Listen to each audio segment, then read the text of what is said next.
मोनर police Thane हद्दीत दिवसा ढवळ्या घडलेल्या धाडसी चोरीच्या घटनेमुळे परिसरात खळबळ उडाली आहे। 4 एप्रिलला नाणे सांगे येथील रहिवासी डॉक्टर राहुल पाटील यांची कार फोडून अज्ञात चोराने सुमारे 22,000 रुपयांची रोकड लंपास केल्याची घटना समोर आली आहे।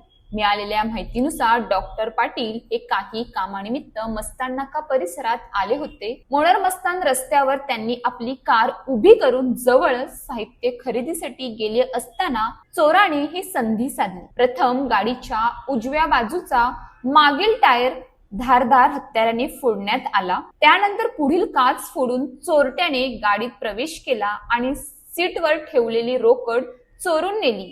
हा संपूर्ण प्रकार काही मिनिटातच घडल्याने नागरिकांनाही काही समजण्याच्या आत चोरी उरकली गेली। विशेष म्हणजे ही घटना दुपारी सुमारे 2:30 वाजण्याच्या सुमारास म्हणजेच वर्दळीच्या वेळेत घडली आहे।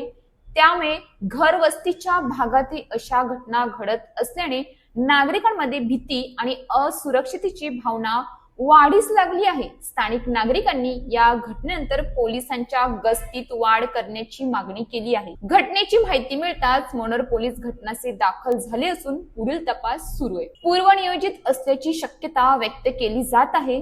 स्थानिक व्यावसायिक आणि रहिवाशांनी सांगितले की अलीकडच्या काळात अशा प्रकारच्या छोट्या मोठ्या चोरीच्या घटना वाढत असून पोलिसांनी याकडे गांभीर्याने लक्ष देण्याची गरज आहे।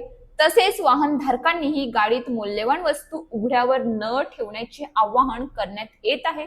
सार्वजनिक ठिकाणी वाहन उभे करताना सतर्क राहा। गाडीत रोकड किंवा मौल्यवान वस्तू उघड्यावर ठेवू नका। सुरक्षितता ही सर्वोत्तम खबरदारी आहे। अशाच ताज्या बातम्यांसाठी आमच्या न्यूज पोलीस रिपोर्टर चॅनलला लगेच सबस्क्राईब करा आणि बेल आयकॉन दाबायला विसरू नका।